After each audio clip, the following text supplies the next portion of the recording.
계속해서 요한복음 12장 37절부터 43절의 이 말씀을 가지고 본문 말씀을 전해드리도록 하겠습니다. 요한복음 12장 37절부터 이제 요 내용은 사실 좀 설교하기에는 좀 적합하지 않은 그런 본문이 되겠습니다. 성경 공부하기는 참 좋은 본문인데요. 이 내용을 이제 설교로 또 전하기에는 약간 좀 어려움이 있는 본문인데 제가 좀 힘을 다해서 이 본문의 말씀을 또 전하도록 하겠습니다. 먼저 요한복음 12장을 내용을 잠시 요약해서 말씀을 드리도록 하겠습니다. 요한복음 12장은 베다니에서 이제 시작이 됩니다. 이 베다니는 어떤 곳이냐면 예루살렘에서 약 3km 정도 떨어져 있는 굉장히 가까운 거리에 있는 조그마한 마을이에요. 이 베단이라고 하는 뜻이 무엇이냐면 무화과 나무가 이제 많이 있는 그런 나무라고 하는 뜻이 되겠습니다. 이 베단이라고 하는 이 장소에서 예수님께서 지금 이제 나병 환자 시몬의 집에 이제 머무는 장면으로 이제 12장이 이제 시작이 되고 있습니다. 저녁 식탁을 이제 나누는 그런 자리였는데요. 이 장소에는 이제 어떤 사람이 있었냐면 예수님을 포함해서 12명의 이제 제자들이 있었고, 그리고 이제 마리아, 마르다, 그리고 이제 얼마 전에 죽은 자 가운데서 부활했던 이 나사로가 이제 함께하는, 그리고 집주인 나병 환자 아마 시몬도 함께 이제 하는 그런 자리였습니다. 한 15명에서 한 16명 정도, 20명 안팎의 사람들이 이제 아마 모여서 식사를 하는 그런 자리가 이제 되겠습니다. 마르다는 이제 사람들을 위해서 이렇게 식사 봉사를 이제 진행을 했고요. 그리고 이 마리아는 이 저녁 식탁 자리에서 예수님께 향유를 이렇게 부어드렸어요. 자기가 준비했던 향유를 부어드렸고, 아마 그 저녁 식탁 자리는 아마도 이제 이 6월절 엿새전이었기 때문에 아마 예수님의 이 죽음에 대해서 한번 그 자연스러운 대화가 이제 이루어지지 않았나 그런 생각을 갖게 됩니다. 그리고 죽은 자 가운데에서 이제 다시 살아났던 나사로는 많은 사람들에게 예수님을 이렇게 증거했어요. 이렇게요. 증거하는 이제 일을 했습니다. 그래서 매우 행복하고 평화로운 시간을 이렇게 보여드리는 장면이 이제 나타나고 있는데, 오늘날 지역 교회의 한 모습을 보여주고 있는 것이 아닌가. 예수님께서 이제 십자가에 달리시기 전에 가장 평화스러운 모습을 보여주면서 이 각각의 이런 직무를 수행하는 모습을 통해서 우리 현재 지역 교회의 이 모습을 단편적으로 보여주고 있다, 이렇게 말씀이 들 수가 있겠습니다. 그리고 저녁 식사가 끝난 다음에 이제 그 다음 날이죠. 그 다음 날에는 예수님께서 예루살렘 성으로 들어가시는 거예요. 예루살렘 성으로 들어가시게 됩니다. 예루살렘 성으로 이렇게 들어가실 때 이 예수님이 이제 예루살렘으로 들어가신다고 하는 소문이 이제 예루살렘 전체에 다 퍼진 거예요. 그러다 보니까 예수님을 대대적으로 환영하는 그런 일이 이제 거기에서 일어나게 되었습니다. 종려나무 가지를 이제 흔들면서 수많은 사람들, 지금 이제 유월절을 지키기 위해서 전 세계에서 사람들이 모여들었잖아요. 그 모여든 사람이 이제 예수님을 이제 나사로를 죽은 자 가운데서 살렸다고 하는 그 소문이 퍼지는 것과 동시에 예수님을 이제 환영하는 인파가 이제 거기에 몰려들게 되었습니다. 13절 말씀해 보시면 호산나 찬송하리로다 주의 이름으로 오시는 이스라엘의 왕이여 하면서 예수님을 이제 이 로마의 압제로부터 구원하실 구원자라고 생각을 하면서 이 온 백성들이 이제 환호를 이제 했습니다. 그런데 정작 이제 예루살렘으로 들어오는 예수님의 모습은 이제 매우 초라한 모습으로 이렇게 들어오셨어요. 어린 나귀 새끼를 이렇게 타시고 이렇게 들어오셨습니다. 사람들의 기대하고는 전혀 다른 모습으로, 이 환호하는 이 소리와 예수님의 모습은 이렇게 좀 전혀 이 밸런스가 맞지 않는 그런 모습으로 이제 들어오셨습니다. 사람들은 영광의 메시아를 이제 기대를 했고요. 그러나 예수님께서는 고난받는 메시아가 이제 되셔야만 하셨던 것이죠. 그래서 하나님의 계획은 십자가 뒤의 영광이었어요. 십자가 뒤의 영광. 그래서 예수님께서는 지금 이제 유월절 어린 양으로서 이제 준비가 되시고 대선물이 되시기 위해서 예루살렘으로 이제 들어가시는 그런 상황이 이제 되겠습니다.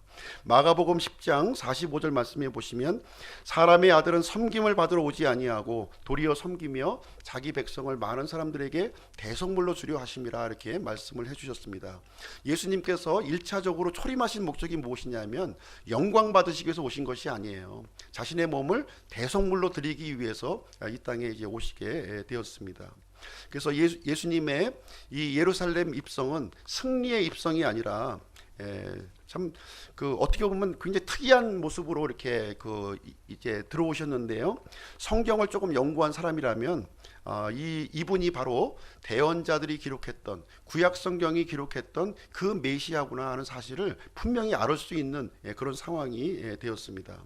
그래서 예수님은 하나님의 어린 양으로서 예루살렘 성에 들어가시게 되었습니다. 그래서 예수님이 예루살렘 성에 이제 들어가셔가지고 이제 어떤 그리스인을 만나는 장면이 이제 거기에 이제 이어지게 됩니다. 그래서 이 그리스인들과 이제 이 제자들이 있는 자리에서 두 가지 중요한 사실을 이제 알려주시게 되는데, 첫 번째 내용은 무엇이냐면 한 알의 밀이 땅에 떨어져 죽어야 많은 열매를 맺는다, 이 말씀을 이제 해주시는 거예요. 그리고 두 번째 중요한 내용은 무엇이냐면 내가 땅에서 들리면 모든 사람을 나에게로 이끌겠다, 이런 말씀을 이제 해주셨습니다. 이 내용은 무엇이냐면 이제 앞으로 이제 닷새 후로 다가와 있는 십자가 사건을 염두에 두시고 이제 예수님께서 이제 하신 말씀이 이제 되겠습니다. 하나님의 계획은요, 이 정해진 순서에 따라서 이렇게 진행이 되고 있습니다. 어느 누구도 이 내용을 이제 바꿀 수는 없어요. 그래서 이 정해진 하나님의 계획에 대해서 이 사람들이 어떻게 반응하느냐 하는 것은 대단히 중요한 일입니다.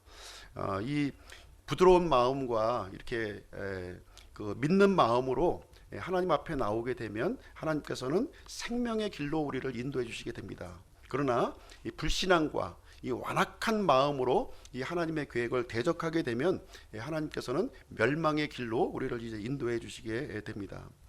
지금까지 예수님은 이제 3년 반 동안의 공생의 사역을 이제 해 주셨습니다. 이스라엘 백성들을 이제 끊임없이 예수님께서는 마음속에 가슴에 이제 품으려고 이제 애를 많이 쓰셨어요. 그러나 이스라엘 사람들은요, 마음이 완악했고 예수님을 끝까지 거부하는 선택을 하는 모습을 우리는 성경 기록을 통해서 살펴보게 되었습니다. 이 36절 말씀은 예수님께서 공생의 사역의 마지막으로 하신 말씀이에요. 마지막 결론적으로 하신 말씀이 36절 말씀이 이제 되겠습니다. 36절, 너희에게 빛이 있을 동안에 빛을 믿으라. 그리하면 너희가 빛의 자녀들이 되리라 하시니라. 예수님께서 이것들을 말씀하시고 떠나서 그들로부터 자신을 숨기시니라, 이렇게 기록하고 있습니다. 이것은 이제 그 마지막으로 예수님의 공생의 사역을 마치시고 이제 마지막으로 이스라엘 사람들에게 하신 이제 최후 진술과 같은 그런 말씀이 이제 되겠습니다. 그래서 36절로 해서 이제 예수님의 이제 공적 사역이 이제 완전히 이제 마무리가 됩니다. 그리고 이제 13장부터 이제 17장까지 그 내용은 이제 공생의 사역을 마치시고 이제 제자들과 개인적인 가르침을 이제 하는 그런 시간이 되겠습니다. 이제 우리가 이제 보통 알기로는 이 내용을 다락방 설교라고 이제 알려진 그 말씀이 이제 이어지는 것이고요.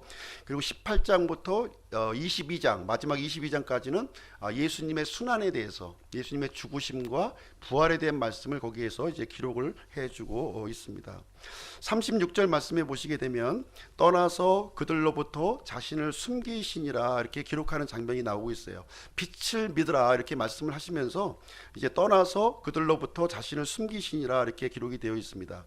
이것은 이제 예표적인 말씀으로 이제 여기서 우리에게 기록을 해 주신 내용이 되겠습니다. 이제 더 이상 이제 마무리를 지시고 이스라엘을 떠나시겠다는 말씀이에요. 이스라엘을 떠나시겠다. 그리고 이스라엘로부터 자신을 숨기시겠다, 이렇게 말씀을 해주고 있습니다. 더 이상의 이제 이스라엘을 향한 그 노력을 이제는 끝내겠다 하는 말씀이 이제 되겠습니다. 그래서 이스라엘 입장에서는 예수님을 메시아로 이제 거부하는 것으로 이제 나타났고, 예수님 편에서는 이제 구원의 기회, 구원의 기회와 섬길 수 있는 기회를 이제 차단시키신 그 말씀으로 이제 받아들이면 되겠습니다. 이제 그날 이후로 인해서 예수님은 2000년간 이스라엘로부터 숨어 계시는 거예요. 지금 이 시간까지 계속 이제 숨어 계시는 것입니다. 예수님께서 이스라엘부터 숨어서 계시는 이 기간이 어떤 기간이냐면 바로 지금 우리가 살고 있는 이 교회 시대가 되는 겁니다. 교회 시대예요. 그래서 나중에 이제 예수님께서 공중 재림하시게 되면 교회는 이제 땅에서 들림을 받게 되고 이 땅에는 이제 7년 환란기가 이제 이어지게 됩니다. 그때에는 이제 창세 이후로 경험하지 못했던 엄청난 환란이 이제 이 땅에 떨어지게 되고 다시 한번 이스라엘에게 마지막 기회를 주는 기간이 바로 이제 7년 환란기의 이제 기간이 되겠습니다. 그때 이제 이스라엘 사람들은 이제 엄청난 이 환란을 통과한 뒤에 자신이 이제 십자가에서 죽였던 그 예수님이 메시아라고 하는 사실을 알게 되고 민족적인 회개가 그때 7년 환란기 마지막 부분에 가서 이루어지게 되는 것이 성경에 이제 기록된 내용이 되겠습니다. 이 내용은 우리가 이제 개인적으로도 적용이 가능하다 이렇게 말씀을 이제 드렸습니다. 이 기회라고 하는 것은 이제 항상 주어지는 게 아니거든요. 항상 주어지는 것이 아닙니다. 구원 받을 때에 우리가 구원을 받아야 된다는 거예요. 구원 받을 때에 구원을 받아야 된다. 그래서 지금은 십자가에서 못 박히신 예수 그리스도가 이 구원의 중요한 기준이 되신다는 거예요. 중요한 기준이 되십니다. 그래서 십자가에 못 박히신 예수님을 나의 구원자요, 나의 하나님으로 이제 받아들일 때 우리가 이제 구원을 받게 되는 것입니다. 예수님을 믿는다고 하는 것은 예수님을 나의 주로 받아들이는 거예요. 나의 주인님 하고 받아들이는 것이 예수님을 이제 믿는, 그냥 말로만 예수님 믿는다고 하는 것이 아니라 실질적으로 주인님 하고 내가 이제 인정하고 받아들이는 것이 예수님을 이제 믿는 말씀이 이제 되겠습니다. 그래서 내가 예수님의 종이 된다는 거예요. 실질적으로 예수님 믿는다고 하는 것은 예수님을 주인으로 모시고 나는 그분의 종이 된다 이렇게 말씀을 하고 있습니다. 그래서 내가 가지고 있는 모든 것을 그분께로 이렇게 넘겨드리는 거예요. 믿는다고 하는 것은 실질적으로 넘겨드리는 겁니다. 쉽게 우리가 얘기한다면 내가 갖고 있는 모든 그 것들을 권리 양도 증서에 서명하는 거예요. 내가 예수님을 믿겠다 이렇게 선택하는 것은 내가 가지고 있는 시간, 내가 가지고 있는 재물, 내가 가지고 있는 이 재능에 대해서 이 모든 것을 주님의 뜻에 내가 양도하겠다고 하는 뜻이 예수님을 주님으로 내가 믿는다고 하는 결정이 되는 것입니다. 더 이상 내 것이 아니라는 거예요. 내가 가지고 있는 것은 이제는 주님의 것이라는 거예요. 나를 이 십자가의 피값으로 나를 사주셨기 때문에 내가 주님의 소유가 되었고 내가 가지고 있는 모든 것이 주님의 것이 이제 되었다 이렇게 우리가 이제 고백을 하게 되는 것입니다. 이것이 이제 영원한 생명으로 우리가 이어지는 내용이 되겠습니다. 예수님을 믿는 것은 우리가 취미 생활로 믿는 것이 아니라는 거예요. 실질적으로 이게 믿는 것이고 우리가 목숨 걸고 믿는 것이 바로 예수님을 믿는 거예요. 이 마귀의 이 소유 속박으로부터 결사적으로 내가 탈출해야 되겠다 그런 마음을 가지고 믿는 것이 진정한 믿음이 되겠습니다. 섬김에 있어서도 마찬가지라는 거예요. 섬김에 있어도 마찬가지입니다. 섬길 수 있는 기회가 우리에게 계속해서 주어지는 것이 절대로 아닙니다. 예수님을 섬길 수 있는 기회가 왔을 때 우리는 예수님을 섬겨야 되는 것입니다. 가장 젊을 때 가장 화려한 시간에 섬기는 거예요. 나이 들어가지고 또 아무것도 할 일 없을 때 그때 가서 섬기는 것이 아니라는 겁니다. 우리가 가장 젊을 때는 언제냐면 바로 지금이 가장 젊은 때요, 가장 화려한 때를 우리가 보이고 있는 것입니다. 우리는 점점 더 이제 육체의 나이가 먹어가고 이제 우리가 점점 더 낡아지게 되어 있어요. 지금 이 시간이 가장 화려한 때라는 거예요. 가장 화려한 때에 주님께서는 자신을 섬기기를 우리 원하신다 이렇게 말씀을 해주고 있습니다. 오늘은 구원받을 기회도 섬길 기회도 잃어버린 이스라엘의 모습에 대해서 함께 살펴볼 거예요. 이스라엘은 이 사람의 몸을 입고 오신 이 메시아를 십자가에 못 박았습니다. 이스라엘 사람들은 목이 꼿꼿했고요. 이 목이 꼿꼿하다는 얘기는 무슨 얘기냐면 마음이 완악하고 교만하다 이 얘기를 해주고 있습니다. 성경에서는 강팍한 마음, 또 완악한 마음으로 이렇게 표현을 해주고 있습니다. 하나님의 뜻을 대적하게 되고 결국 이제 멸망의 길로 이제 가게 됨을 우리는 이스라엘을 통해서 우리가 발견할 수 있는, 역사적으로도 검증이 되고요, 성경적으로도 검증이 되는 그런 내용이 되겠습니다. 그래서 오늘은 본문의 말씀을 이 제목을 39절에 있는 그 말씀을 가지고 우리가 이제 전하도록 하겠습니다. 그들이 능히 믿지 못하였으니라고 하는 제목을 가지고 오늘 본문 말씀을 전해드리도록 하겠습니다. 36절로 해서 이제 12장이 이제 마무리가 되었다 이렇게 말씀을 이제 드렸습니다. 그러면 37절부터 지금 50절까지의 말씀은 이제 어떤 말씀이냐? 막간에 해당되는 글이에요. 막간. 1장부터 12장까지의 이제 한 단락이 끝나고요. 13장부터 이제 새로운 단락이 이제 이어지는 내용이 되겠습니다. 우리가 이제 연극을 보게 되면 이제 한 단원이 이제 막이 내려오고 또 새로운 막이 이제 또 열려지기 전에 변사가 나와가지고 이제 지금까지의 스토리를 이렇게 쭉 설명하는 내용 한번 보셨죠? 그 내용이에요. 지금 이제 36절로 끝났지만 37절부터 50절까지는 지금까지의 내용을 이제 다시 한번 요약 이렇게 좀 해주는 그런 내용이 바로 이제 막간에 해당되는 글에 해당되는 내용이 되겠습니다.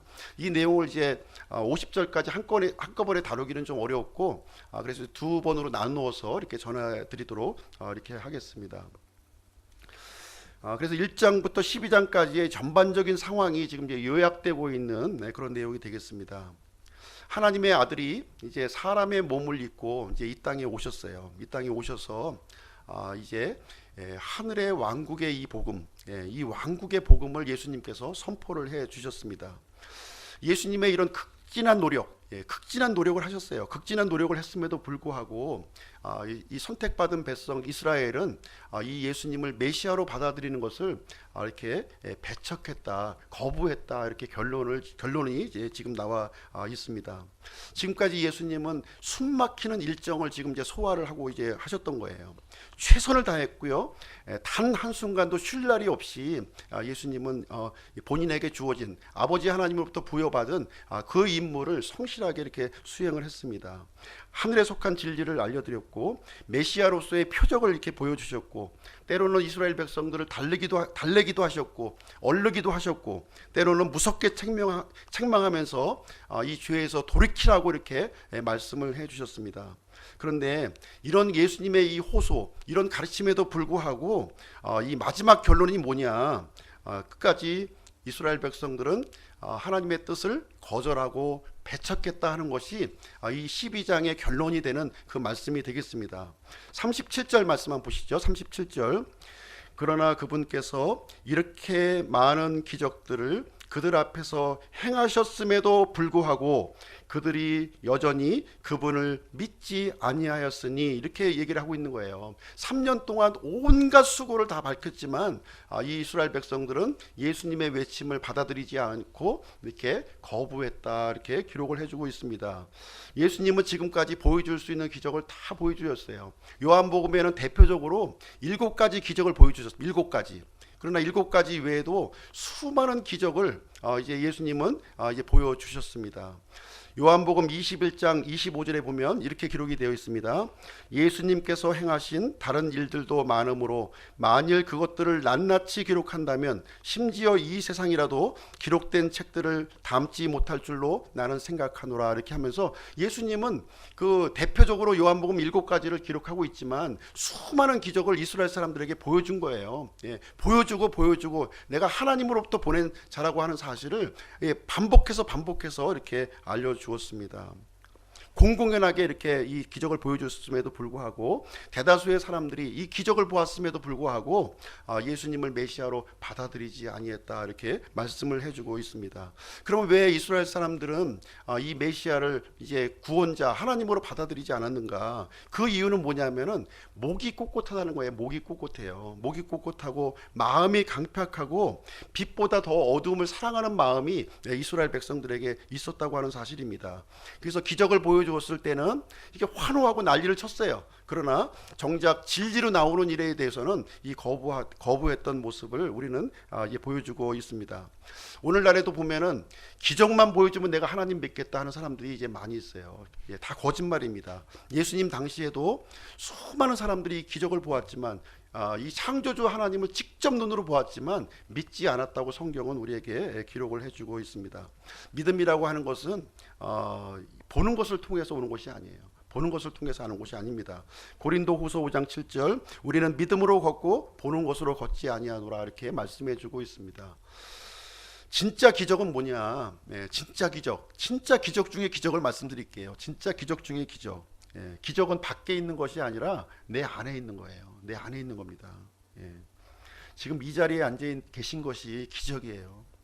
그렇지 않습니까? 이 자리에 이 많고 많은 교회 중에 지금 이제 영통의 이 예배당에 이제 하나님의 말씀을 듣고 앉아 있는 이 자리가 진짜 기적이에요. 기적 아닙니까? 어떻게 한번 예상이라도 해보셨나요? 예상해 보지 않았던 일을 우리는 지금 경험하고 있는 내용이 되겠습니다. 그래서 기적을 보여달라고 하는 사람이 있으면 나를 보고 믿으라 그러면 돼요. 나 같은 사람이 예수님을 믿고 변화가 되어서 지금 이제 하나님을 섬기고 있다 이렇게 말씀하시면 그것이 결정적인 증거가 되는 것입니다. 오늘 이제 본문 말씀을 통해서 이스라엘 백성의 두 가지 불신을 한번 살펴볼 겁니다. 첫 번째는 마음이 완고한 사람이라는 거예요. 마음이 아주 강팍한 사람이었다는 거예요. 두 번째는 이스라엘 백성들은 입으로만 시인하는 사람들이었다는 거예요. 입으로만 시인하는 사람이었다는 것을 말씀을 드리도록 하겠습니다. 38절 말씀 보겠습니다. 38절 이것은 대언자 이사야의 말씀이 성취되게 하려 함이라. 그가 말하되 주여 우리가 전한 것을 누가 믿었나이까? 주의 팔이 누구에서 나타나이까 하였더라. 이스라엘 백성들은 마음이 완고한 사람이었다 이렇게 지금 이제 얘기를 해주고 있습니다. 이 38절의 말씀은 이제 어떤 내용이냐면 이사야서 53장 1절의 말씀을 인용하고 있는 말씀이에요. 이사야 대언자가 기록했던 이사야서 53장 1절. 이사야서 53장 1절은 아마 이제 다 아시는 내용일 거예요. 예수님이 이제 털 깎는 양이 도살장으로 이제 가는 잠잠한 양과 같았다 하는 내용이 그 내용을 이제 기록되고 있습니다. 이사야 대언자가 예수님이 오시기 600년 전에 이제 기록한 내용이에요. 600년 전에 예수님께서 앞으로 오실 이 메시아가 십자가에서 죽으시는 그 장면을 적나라하게 표현을 해주고 있습니다. 부당한 대우를 받으시고 불법적인 고문을 받으시고 죄인 취급을 받아서 십자가에서 이렇게 처형당하는 장면을 이제 그 편견 없이 이사야서 53장을 읽어보면 이분이 예수 그리스도를 밝히고 있구나 하는 사실을 우리는 이제 부인할 수 없는 사실이라고 하는 사실입니다. 38절 말씀해 보시면 우리가 전한 것을 누가 믿었나이까? 아무도 믿지 않았다는 거예요. 아무도 믿지 않았다. 그리고 주의 팔이 누구에게 나타났나이까? 주의 팔이라고 하는 것은 이 팔, 이제 영어로 보면 이제 그 암이죠, 암. 암이 이제 팔입니다. 그리고 이제 그 보통 육군을 뭐라고 그러냐면 암이라고 그래요. 암이. 그래서 강력한 힘, 권능을 얘기하는 것이 바로 이 암, 이 주님의 팔이 되겠습니다.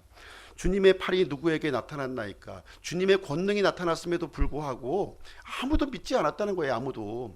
예수 그리스도께서 이제 이 땅에 오셨어요. 메시아로 오셔가지고 하늘에 속한 진리, 우리가 전한 것을 누가 믿었나이까? 예수님께서 전하시는 이 말씀을 전했음에도 불구하고 이스라엘 백성들이 믿지 아니했다는 겁니다. 그리고 예수님께서 하나님의 권능을 가지고 이렇게 수많은 기적을 이스라엘 백성들에게 보여줬음에도 불구하고 이스라엘 백성들이 딱딱한 마음을 갖고 그것을 받아들이지 아니했다 이렇게 기록을 해주고 있는 것입니다. 믿지 않았다는 거예요. 이렇게 아무리 말씀을 이렇게 선포해도 아무리 많은 기적을 보여주어도 이 딱딱한 마음을 바꾸지 않았다 이렇게 말씀을 해주고 있습니다. 39절부터 41절 말씀 보시겠습니다.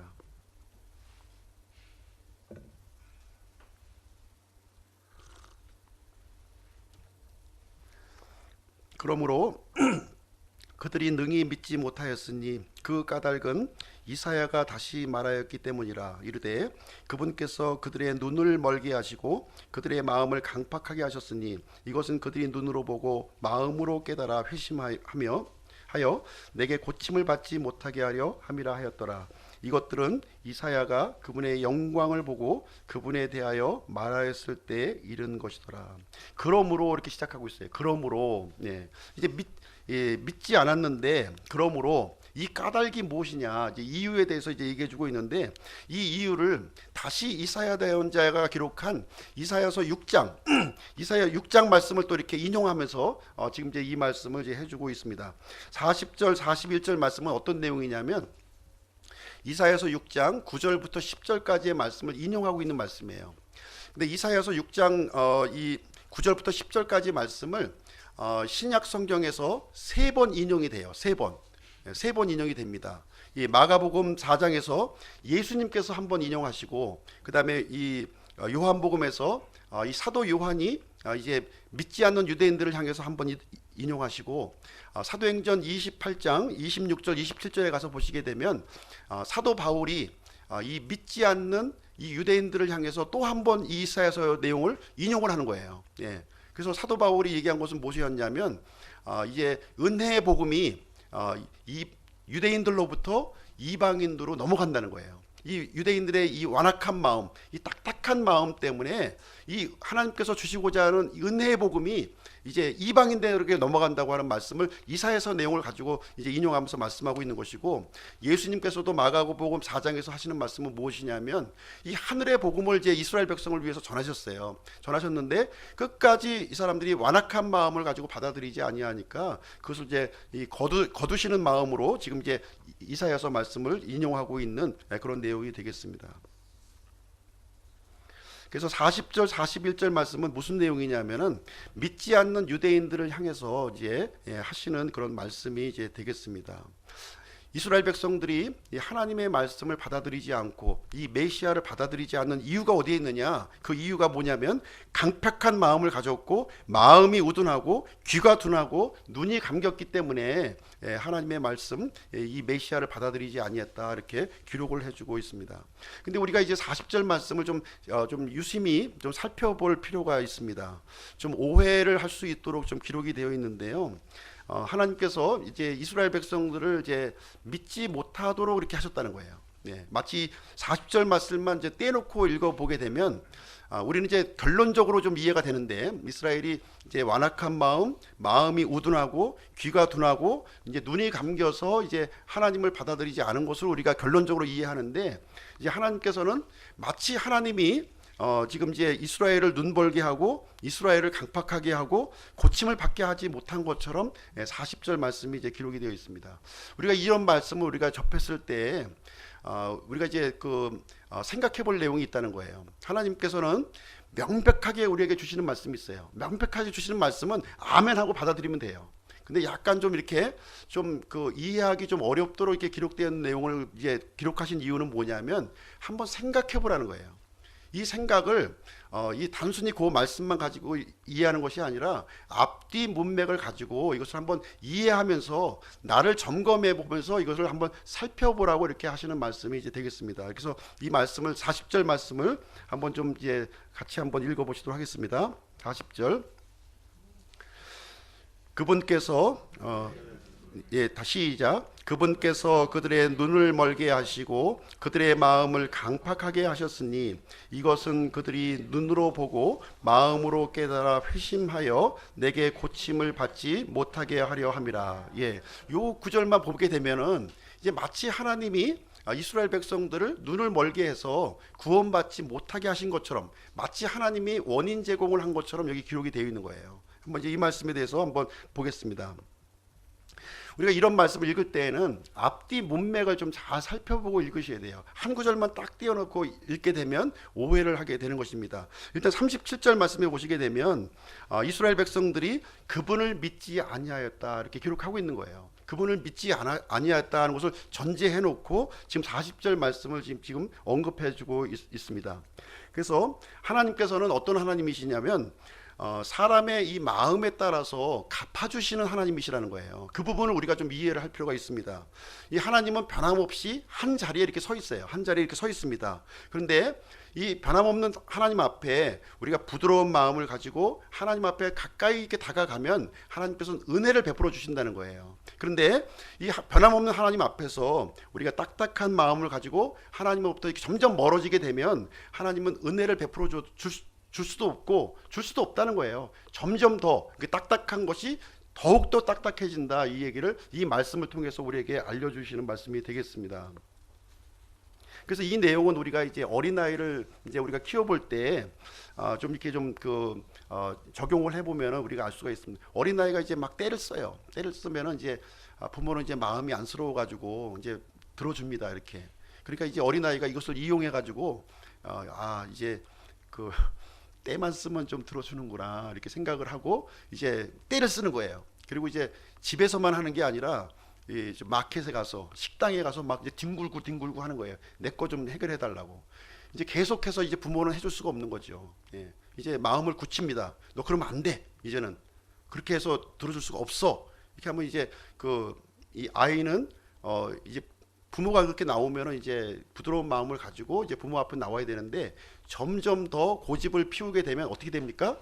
너 이제 매를 번다. 매를 벌어. 매를 벌어 이제 맞는 거야. 이제 하면서 결국은 이제 집에 와서 이제 징계 회초리를 이제 받는 장면이 이제 이어지게 됩니다. 바로 요 내용을 얘기하고 있는 거예요. 요 내용. 예. 끝까지 하나님을 이렇게 거부하고 완악한 마음을 가지고 하나님의 뜻 가운데 들어오지 않고 이렇게 멀어지게 되면 더 딱딱해지게 되고 결국에는 심판을 받게 된다. 이 말씀을 우리에게 해주는 내용이 되겠습니다. 그렇게 이해하고 한번 40절 말씀 다시 한번 볼게요. 그분께서 그들의 눈을 멀게 하시고 그들의 마음을 강팍하게 하셨으니 이것은 그들이 눈으로 보고 마음으로 깨달아 회심하여 내게 고침을 받지 못하게 하려 함이라. 그래서 하나님 앞에 은혜를 구하면서 부드러운 마음으로 나오는 사람한테 이렇게 얘기한 것이 아니라 딱딱한 마음을 가지고 이렇게 완악한 마음을 가지고 불신의 마음을 가지고 있는 이 이스라엘 백성들을 향해서 이렇게 하시는 말씀이다. 이렇게 하고 있습니다.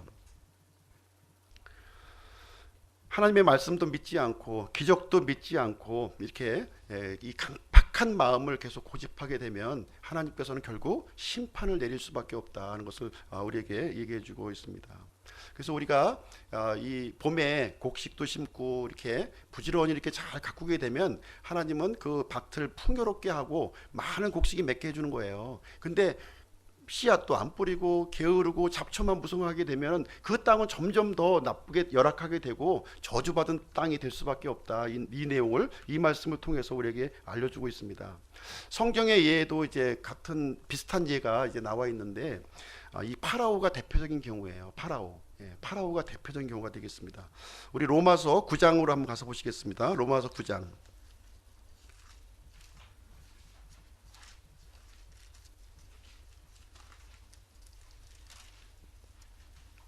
로마서 9장 17절 말씀입니다.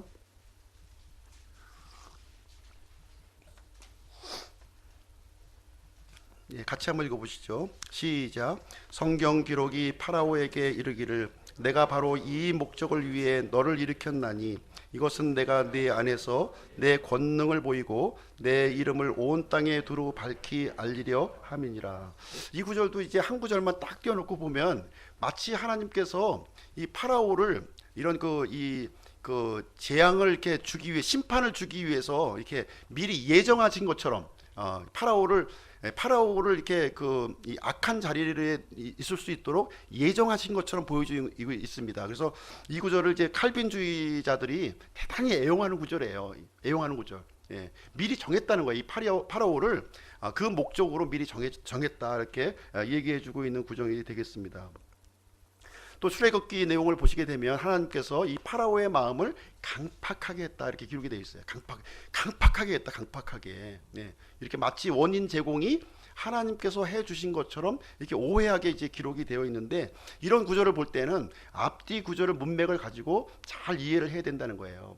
이 파라오가 부드러운 마음을 가지고 하나님의 뜻을 순종하려고 그러는데 강팍한 마음을 주신 것이 아니에요. 처음부터 이제 이 모세를 이제 보내서 하나님의 뜻을 전했습니다. 이제 그 이스라엘 백성들을 이제 내보내 달라 이제 이렇게 하나님의 뜻을 정하게 되니까 이제 파라오가 어떤 마음을 가졌습니까? 완강한 마음을 가지고 이렇게 이제 하나님에 대해서 이렇게 표현을 해주고 있습니다. 이스라엘의 하나님이 누군데 내 백성을 내보내라고 하느냐 이렇게 하면서 완강한 마음을 가진 거예요. 그래서 하나님께서는 이제 이스라엘 백성을 이제 끄집어내는 것이 하나님의 뜻이니까 계속해서 모세를 통해서 그 뜻을 정한 겁니다. 그러나 이 파라오는 그 뜻에 굴복한 것이 아니라 점점 완악한 마음으로 하나님을 대적하고 배척하는 쪽으로 나오기 때문에 마음이 강팍해질 수밖에 없다고 하는 사실을 여기에서 이제 알려주고 있는 것이지, 하나님께서 미리 이 파라오를 정해가지고 이게 심판을 받도록 이렇게 그런 목적으로 정해준 것이 아니다 하는 것을 우리가 이제 이해할 필요가 있습니다.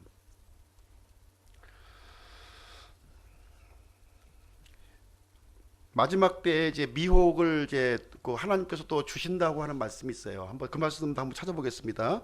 데살로니가 후서 2장으로 한번 가서 보시겠습니다. 데살로니가 후서 2장.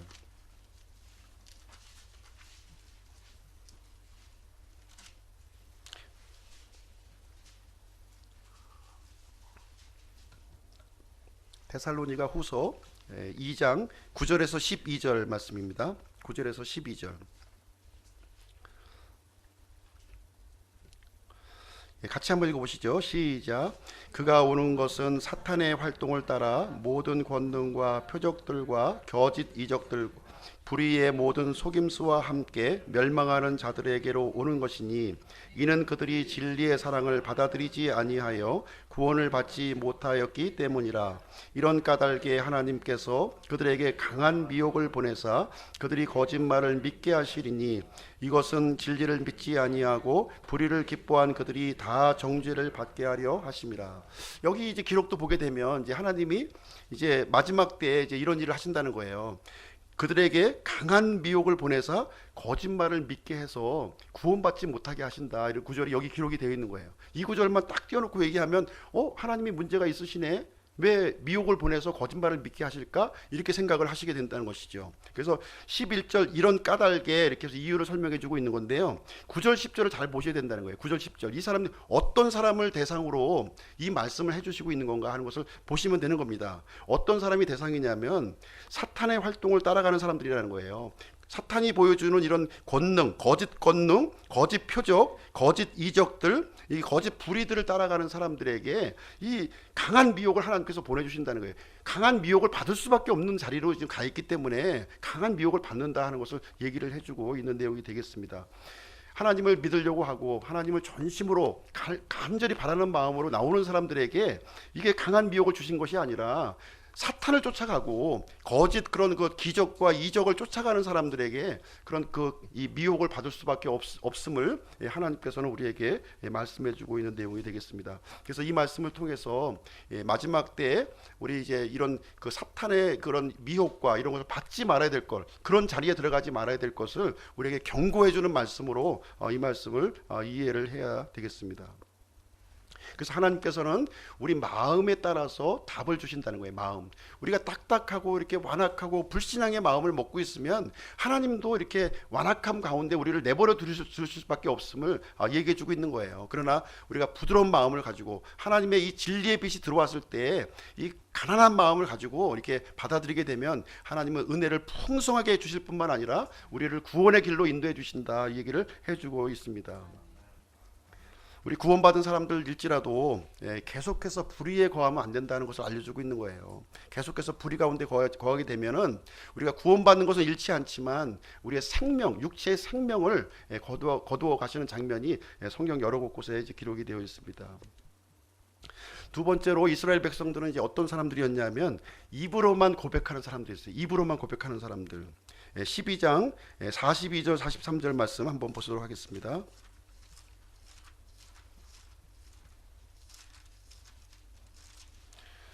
요한복음 12장 42절 43절 제가 읽어드리겠습니다.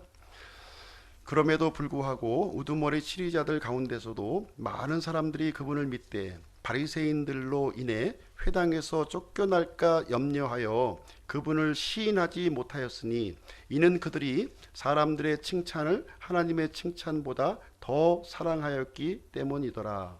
여기에 보시면 이제 우두머리 치리자들 중에서 예수님을 믿었던 사람들이 여기 이제 존재한다, 이렇게 기록을 하고 있어요. 예수님을 믿었는데 이제 이 사람들이 어떻게 생각을 하고 있었냐면, 예수님을 믿었지만 이제 회당에서 쫓겨날까 이제 두려워했고 하나님의 칭찬보다는 사람의 칭찬을 더 이렇게 사랑했다 이렇게 기록이 되어 있습니다. 이제 성경에서는 이런 사람들을 이제 어떻게 표현하고 있냐면 입으로만 고백하는 사람들이에요. 입으로만.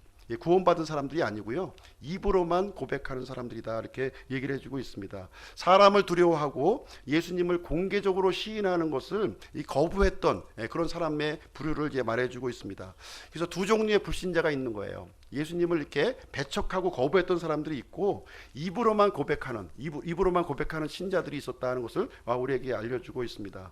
예수님께서 이스라엘 땅에 이렇게 오셨지만 이 불신자, 이제 예수님을 거부했던 사람들 중에는 두 부류가 있었다는 거예요. 이게 공개적으로 예수님을 죽이려고 했던 사람이 있었던 반면에 예수님을 긍정적으로 호의적으로 생각했던 사람들이 있어요. 호의적으로. 예수님을 호의적으로 생각한 것이 구원이라고 착각하면 안 된다는 거예요. 그걸 구원이라고 생각하면 안 됩니다. 이 호의적인 태도가 진실된 믿음을 우리에게 보여주는 것이 절대로 아닙니다. 오늘날로 이제 얘기를 한다면 교회에 나온다고 다 구원받는 게 아니라는 거예요. 교회 나온다고. 두 번째 부류의 이 사람들이 입으로 고백하는 사람들이 많이 있다는 것을 우리에게 말씀을 해주고 있습니다. 이 두 번째 부류의 사람들은 어떤 사람들이냐면 교회에 출석해요. 교회에 나옵니다. 그리고 믿는 사람들 틈 속에 이렇게 같이 있습니다. 그리고 예수님에 대해서 거부 반응이 없어요. 그냥 동의하는 마음으로 이렇게 갖고 있습니다. 그리고 입술로는 예수님이 하나님이다 이렇게 고백을 하는 그런 사람입니다. 근데 실질적으로는 구원받지 않은 사람이라는 거예요. 구원받지 않은 사람들 중에서도 이런 사람들이 얼마든지 있을 수 있다 이렇게 얘기를 해주고 있습니다. 이 사람들은 어떤 사람들이냐면 자신의 삶 속에 전혀 실천함이 없는 거예요. 전혀 실천함이 없습니다. 교회 밖에 예배를 끝나고 이제 교회 밖에 나가게 되면 믿지 않는 사람하고 똑같이 행동해요. 똑같이 말하고 똑같이 행동하고 믿는 사람의 모습을 전혀 이제 보여주지 않는 것입니다. 그리고 자신이 불신의 자리에 있어도 전혀 죄책감이 없어요. 양심의 가책이 없어요. 교회 나오지 않아도 괜찮아. 또 기도도 안 해요. 기도 안 해도 마음의 갈등이 전혀 없어요. 또 성경을 읽지 않아요. 성경을 읽지 않아도 아무 갈등이 없어요. 교회 와서 이렇게 섬김을 이렇게 해도 섬기지 않아. 그건 나하고 상관없는 거야. 그냥 이렇게 자신을 이렇게 합리화하고 이렇게 살아가는 사람들이 이제 있다고 하는 사실입니다. 그래서 본인은 이제 이런 사람도 어떤 사람들이냐면 절대로 손해를 보려고 그러지 않아요. 절대 손해 보려고 하지 않고 이제 하나님보다는 사람을 더 의식합니다. 사람을 더 의식하고 이제 사람들의 이 평판을 이렇게 또 생각을 하는 그런 사람들이 되겠습니다. 그러면서 자기 스스로를 이렇게 합리화하는 거예요. 합리화. 다 그렇지 교회 나오는 사람 다 그런 거 아니야? 그렇게 사는 거지. 이렇게 제대로 사는 사람 누가 있어? 그냥 이렇게 나오는 거지. 이렇게. 그래서 이런 어떤 영적인 부분에 있어서 전혀 갈등이나 이런 게 없는 거예요. 그냥 종교 생활로 그냥 마치 보험 드는 것처럼 교회에 한번 이제 나와주는 것이고, 나머지 삶은 그냥 이렇게 마음대로 내가 살아도 아무 거리낌이 없는, 양심이 어떤 갈등이 없는 그런 사람들은 한번 내가 진짜 입으로만 고백하는 사람인지 진짜 예수님을 나의 주인으로 내가 믿고 있는 것인지를 한번 생각해 볼 필요가 있다고 하는 사실입니다. 마태복음 10장 32절 33절 말씀 제가 읽어드릴게요. 마태복음 10장 32, 33절. 그런즉 누구든지 사람들 앞에서 나를 시인하면 나도 하늘에 계신 내 아버지 앞에서 그를 시인할 것이요, 누구든지 사람들 앞에서 나를 부인하면 나도 하늘에 계신 내 아버지 앞에서 그를 부인하리라 이렇게 기록이 되어 있습니다. 나의 삶의 영역에서 시인한다는 거예요. 이 삶의 영역이 뭡니까? 이 교회 안에서의 삶이 아니라 교회 밖에서의 삶, 믿지 않는 사람들과의 삶 속에서 내가 예수 그리스도를 믿고 있는 빛의 아들로 구원받은 사람인지 그것을 이제 시인하는 걸 얘기하고 있는 거예요. 그 시인함이 있는 것인지 그냥 믿지 않는 사람하고 똑같이 대화하고 음담패설하고 세상 얘기하고 놀러가는 얘기해도 아무런 나에게 이 심적인 갈등이나 고통이 없다. 그러면 생각을 해봐야 됩니다. 내가 입으로만 고백하는 신자인가 하는 것을 생각을 해볼 필요가 있습니다. 내 안에 그리스도의 영이 들어있고 그리스도의 영이 내가 작동하고 있는지는 생각을 해볼 필요가 있는 것입니다. 로마서 10장 9절 10절 제가 한번 읽어드릴게요. 내가 만일 내 입으로 주 예수님을 시인하고 하나님께서 그분을 죽은 자들로부터 살리신 것을 내 마음속으로 믿으면 구원을 받으리니 사람이 마음으로 믿어 의에 이르고 입으로 시인하여 구원에 이르느니라. 이렇게 기록하고 있습니다. 마음으로 믿어야 된다는 거예요. 마음으로. 입으로 시인해서 구원받는 것이 아니라 마음으로 믿어야지 구원받는 거예요. 입으로 시인하는 것은 내가 마음으로 믿은 그 결과로서 나타나는 현상이 입으로 시인하는 겁니다. 입으로 아무리 시인해도 우리가 예수님 믿는 게 아니에요. 마음으로 믿는 것이 대단히 이제 중요한 내용이 되겠습니다. 그래서 구원받지 않은 사람들에게는 생명의 현상이 없는 거예요. 생명. 우리가 이제 산 사람 죽은 사람은 분명히 알 수 있죠. 이렇게 말하고 이렇게 웃고 밥 먹고 하면 살아있는 거예요. 그렇죠? 예, 살아있는 겁니다. 예, 영적으로도 똑같아요. 영적으로도 이게 살아있는지 죽었는지는 내 안에 들어와 있는 이 영적인 생명이 이게 그 발동을 하느냐 하는 거예요. 발동을. 예, 영적인 현상에 이 표식이 나타나야 되는데 이 표식이 나타나느냐 하는 것입니다. 어떤 사람은 좀 미약할 수도 있어요. 완벽하게 나타날 수는 없겠지만, 그러나 이런 그 생명의 어떤 현상들이 이제 내가 삶 가운데 진짜 이제 나타나고 있냐 하는 것들은 스스로 한번 점검해 볼 필요가 있습니다. 고린도후서 13장 말씀 한번 읽어볼게요. 고린도후서 13장.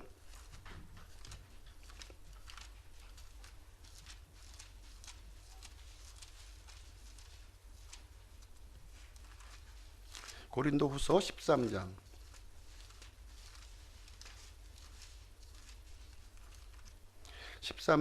5절 말씀입니다. 13장 5절.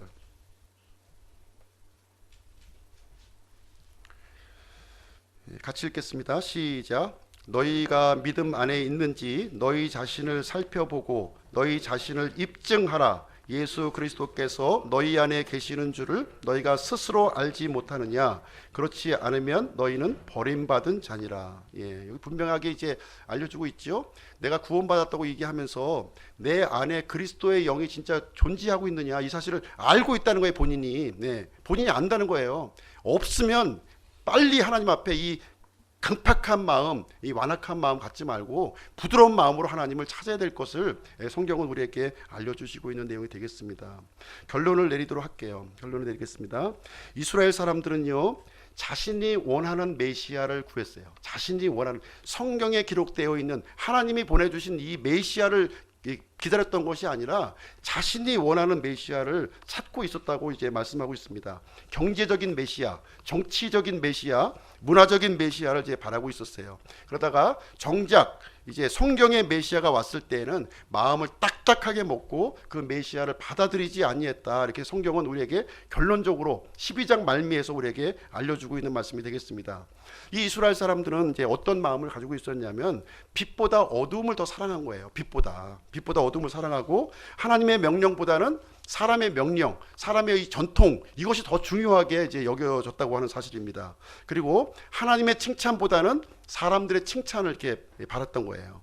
예. 그리고 하나님을 의식하지 않고 사람들을 의식하는 사람이었다. 이렇게 이스라엘 사람들의 이 결론을, 이 완악하고 그 하나님으로 아들로 오신 메시아를 받아들이지 않은 이유를 이렇게 설명을 해주고 있는 내용이 되겠습니다. 우리는 진리에 대해서 분명한 태도가 필요한 거예요. 예. 이쪽 저쪽이 있을 수가 없어요. 회색지대가 있을 수가 없는 겁니다. 그래서 마음이 부드럽고 겸손한 마음으로 하나님 앞에 나아가게 되면 하나님은 우리에게 은혜를 베풀어 주시는 거예요. 우리를 붙잡아 주신다는 거예요. 그러나 마음이 완악하고 교만한 사람은 하나님을 멀리하게 돼요. 점점. 예. 지금 몸은 와 있지만 마음은 멀리 떨어져 있는 거예요. 그렇게 되면 결국은 하나님의 진노의 심판을 받을 수밖에 없다 하는 것이 성경적인 가르침이고 이스라엘을 통해서 우리에게 알려주시고 있는 이 말씀이 되겠습니다. 이스라엘은 끝까지 불신했어요. 끝까지 완악한 마음을 가졌습니다. 결국 은혜의 복음이 이제 어떻게 됐습니까? 유대인에게서부터 이방인에게로 넘어가는 일이 이제 생겨났다, 이렇게 말씀해주고 있습니다. 그래서 우리는 이제 유대인과 같이 이제 불신의 자리에 들어가서는 이제 안 되는 것이고요. 늘 우리가 하나님과 가까이 하고 이제 부드러운 마음으로 하나님을 이렇게 간절히 구하시는 우리 기쁨 침례교회 성도님들이 되시기를 주님의 이름으로 축원드립니다. 기도하고 제가 마치도록 하겠습니다.